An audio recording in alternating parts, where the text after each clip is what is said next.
আসসালামু আলাইকুম। আজকে আমি রান্না করব গরুর মাংস। প্রথমে গরুর মাংসগুলোকে খুব ভালোভাবে ধুয়ে নিতে হবে। এখানে আমি নিয়েছি পেঁয়াজ কুচি, কাঁচামরিচ কুচি, গরম মশলা, চেরি টমেটো, আদা বাটা, রসুন বাটা, মরিচ গুঁড়ো, হলুদ গুঁড়ো, জিরা, ধনিয়া, লবণ আর বোম্বে মরিচ। সবগুলো উপকরণ আমি মাংসের সাথে মিশিয়ে রান্নার জন্য বসিয়ে দেব। মাংসগুলো খুব ভালোভাবে সিদ্ধ করে নিতে হবে।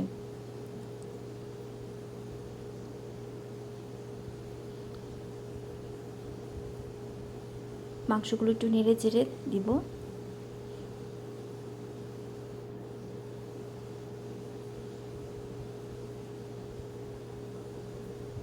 এখন মাংস কষানোর জন্য অপেক্ষা করতে হবে। আমি ঢাকনা দিয়ে ঢেকে দিলাম।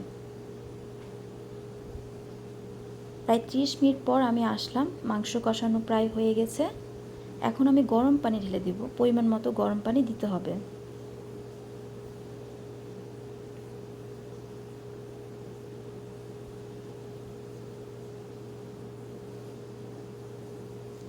মাংসগুলো রান্নার জন্য অপেক্ষা করতে হবে।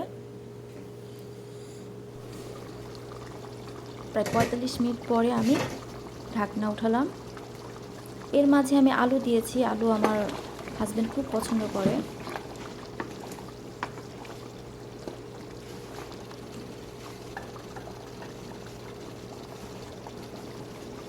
একটু বোম্বে মরিচ কুচি দিয়েছি। এই দেখুন আমার রান্না হয়ে গেছে।